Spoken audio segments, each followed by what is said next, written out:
बड़े बैनर्स फ्लैक्सीज हर जगह पे स्टेट लाइव में आवेजा कर दिए गए हैं।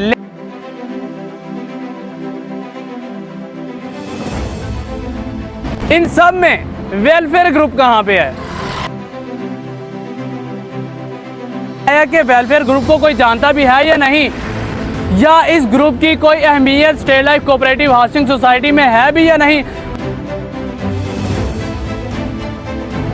बड़े लोगों से बात की तो सब यही कह रहे थे इत्तेहाद ग्रुप और resident group, Etihad group, resident group, लेकिन कहीं पे हमें वेलफेयर नजर नहीं आया।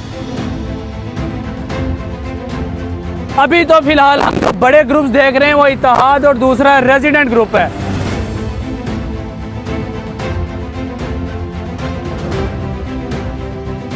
State life cooperative housing society में इलेक्शंस की गहमा गहमी जारी है। मेरे पीछे आप ये रेजिडेंट का ग्रुप देख सकते हैं और ये जो बैनर्स हैं, फ्लैक्सीज हैं, ये आवेदन कर दी गई हैं क्योंकि कल एक लिस्ट आ चुकी थी जिसमें जिन मेंबरान ने इलेक्शन में शमूलियत की है उनके नाम आ चुके थे।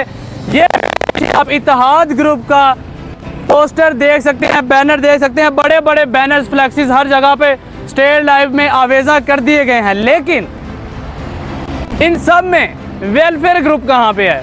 तो हमने ये जानने की कोशिश की कि क्या आया कि वेलफेयर ग्रुप को कोई जानता भी है या नहीं, या इस ग्रुप की कोई अहमियत state life cooperative housing society में है भी या नहीं। हमने अवामी सर्वे किया, हमने लोगों से ये जानने की कोशिश की कि आप किस ग्रुप को जितवाना चाहेंगे।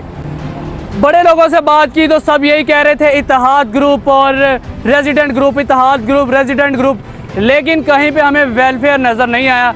तो उसकी वजह यह थी कि आवाम को पता ही नहीं है कि वेलफेयर ग्रुप है कौन, उसको लीड कौन कर रहा है, या फिर उनकी आवाम में कोई मकबूलियत ही नहीं है, या फिर उनकी आवाम के लिए कोई समाजी या कोई फलाही खिदमात ही नहीं है। इस वजह से शायद लोगों को ये मालूम ना हो, लेकिन हम कंफर्म ये नहीं कह सकते कि, क्योंकि हमारी जितने लोगों से बात हुई हमारे सर्वे के मुताबिक हमें यही पता चला। ये इलेक्शंस 23 अक्टूबर को अपने हतमी मराहिल में पहुँचेंगे। तब तक ये टुडे न्यूज़ का सर्वे जारी रहेगा और आप तक लम्हा ब लम्हा हम अपनी अपडेट भेजते रहेंगे। अभी तो फिलहाल हम जो बड़े ग्रुप्स देख रहे हैं वो इत्तेहाद और दूसरा रेजिडेंट ग्रुप है। फ़कार हुसैन को टुडे न्यूज़ से दीजिए इजाज़त।